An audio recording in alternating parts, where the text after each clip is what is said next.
Frequency Podcast Network. Stories that matter, podcasts that resonate. Well, this has been quite a time in federal politics, a week that will be long remembered as Where Were You When? For those in the government ranks and for those of us who cover such events in the political punditry, the most asked question following Monday's early morning I quit letter posted by then Finance Minister Chrystia Freeland on her X account was, well, have you ever seen anything like this? The resignation of Freeland on the day that she was set to deliver the Trudeau government's fiscal update went off like a bomb, leading to a scramble by the Prime Minister's office to quickly name a new Minister of Finance, now Dominic LeBlanc, and then post some big deficit numbers in the mini budget, and then the wait for what the Prime Minister was planning to do next. Welcome to The Big Story. Well, now that some time has passed, we've reached out to Darryl Bricker, Global CEO of Ipsos Public Affairs, to try to break down what the heck just happened. Darryl, thanks for joining us. Good to talk to you. Thanks for having me on, Mike. Now, Darryl, when you saw those headlines breaking minute by minute on Monday morning, there were so many moving parts, and we really still don't know yet, as Paul Harvey used to say, the rest of the story. So how do you, in your line of work as a watcher of public opinion, even assess this situation?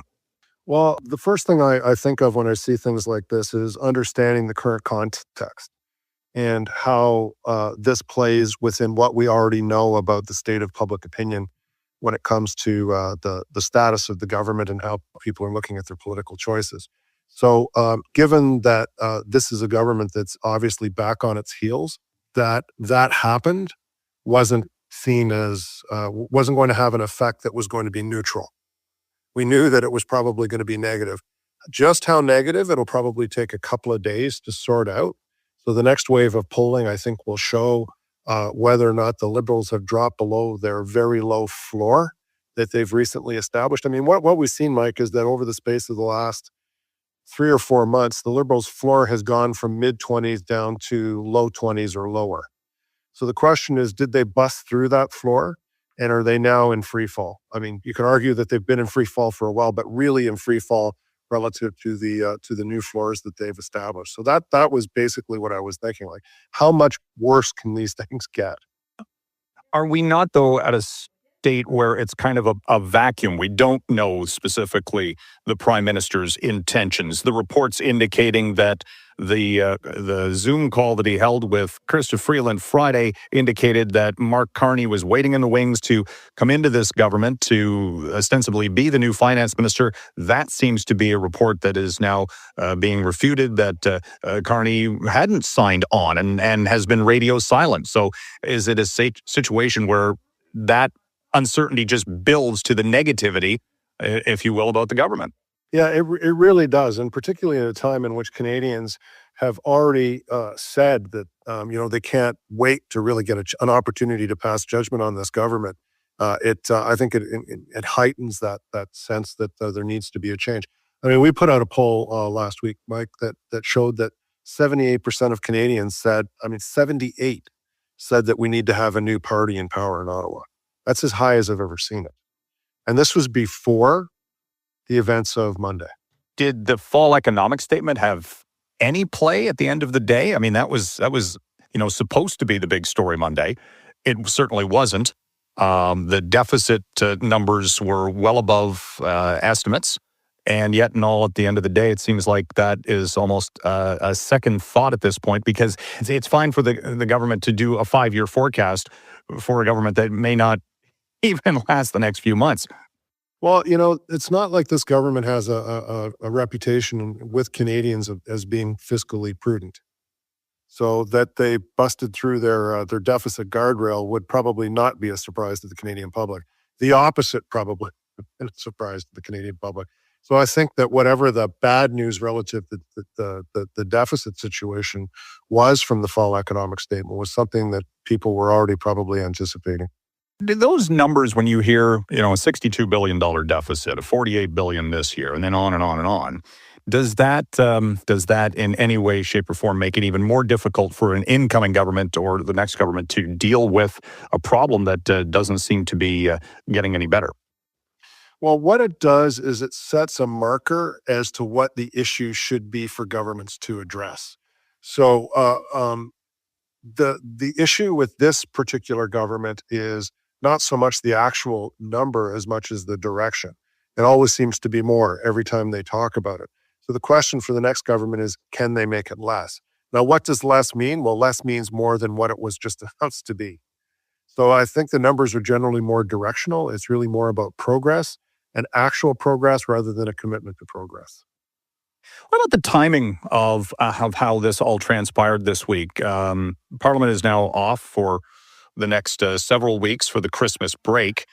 Do you think that gives Trudeau some time to consider? That's what the indication seems to be. And yet, before Parliament resumes, look, the Trump tariffs are going to happen potentially well before that. So theoretically, Christmas break may be happening, but it might not be as long as they first expected. Yeah, well, there is a Christmas break. I don't know what the mechanism would be for calling back Parliament earlier. Maybe if the Prime Minister himself makes some sort of an announcement and asks for Parliament to come back earlier, maybe that's that can happen. I mean, they, in cooperation with the NDP, I suspect that they could be able to do that. But I think the only thing that I could think of is if the Prime Minister decides to make an announcement about his future, which he would definitely, I would expect, do outside of the House. And if that happens, then maybe whoever the appointed person is to run the government maybe could call the government back earlier. But one of the things on this, Mike, is that the Prime Minister doesn't have all the cards himself. I mean, Jagmeet Singh also announced that he thought that the Prime Minister should resign. And, they're hinting around that, the right non-confidence motion could get their support, and the government could fall even if the Prime Minister doesn't want it to fall. So there's a lot of cards to be played here, a lot of parliamentary intrigue to work itself out at a time in which Canadians are very worried about the cost of living, are not happy about the direction of the country, and very, very short term in their views of their own personal financial situation, and very troubled. Well, let's delve deeper into that if we could, because that has been sort of the shifting narrative, just as inflation built and prices for everyone went up, cost of living became the top line issue. The government has tried; they've tried to put this narrative out there that they're helping, but at the same time, was anybody actually buying that when they still have to go to the grocery store and pay what they were paying for food? No, in fact, they weren't. And that's the thing. I mean, so there's a couple of things to focus on here. One of them is, do people actually think that the problem is inflation? So is it the number that shows up in the report that's issued by Statistics Canada? And the answer is no. I mean, that's what they might call it, but what they're really talking about is the cost of living.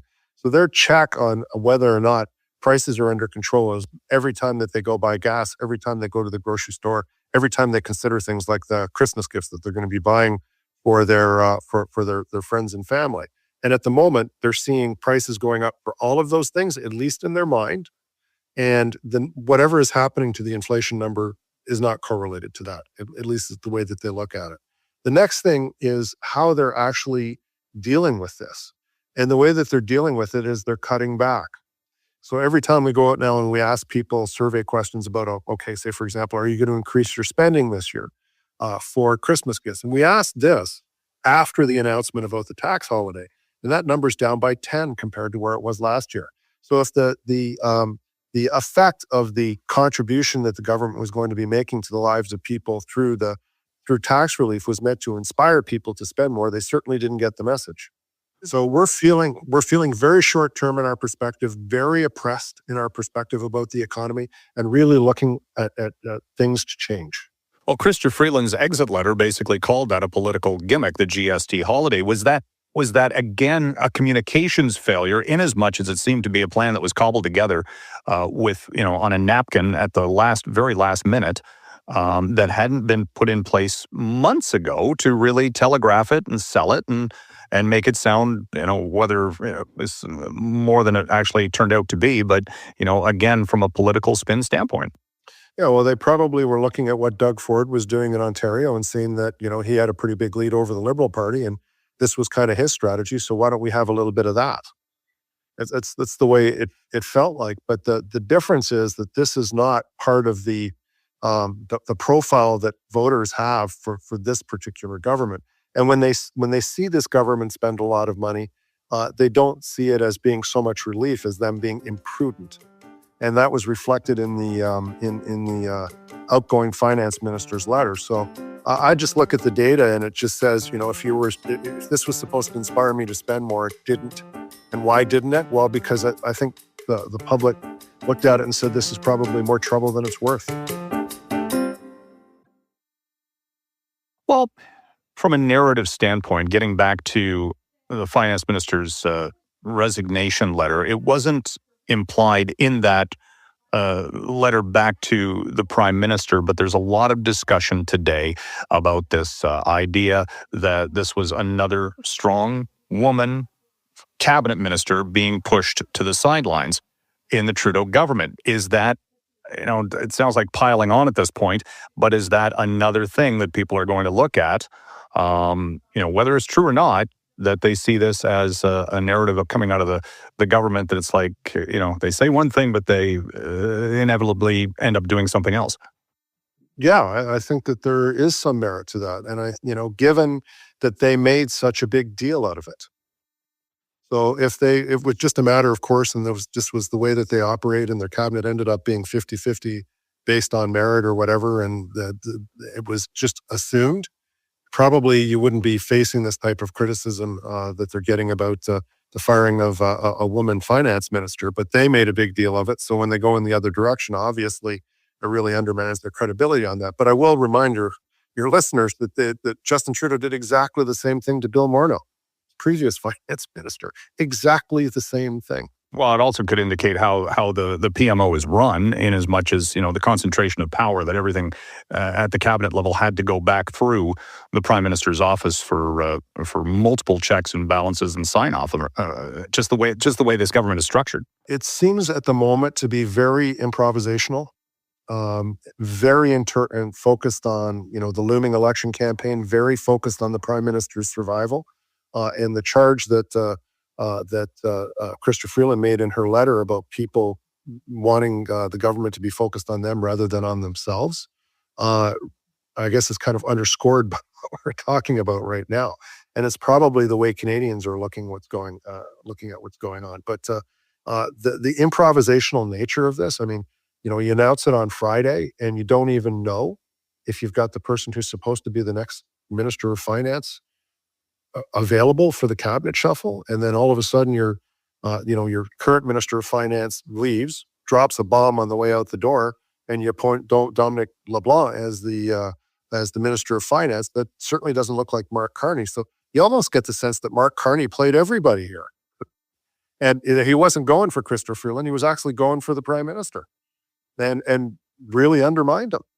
And it's going to be very difficult to see how he gets himself into the new year still with any hope of being able to win an upcoming election campaign. Well, I'm wondering if those who are waiting in the wings to potentially take over as the leader of the Liberal Party do they wait to hear what Trudeau does next, or do they start again putting out more hints that they're going to put their name in the ring here to potentially replace him? Well, you see, Chrystia Freeland sped up her biography coming out. Now, she didn't write it, and somebody else wrote it, and it wasn't necessarily an autobiography, but it's been sped up.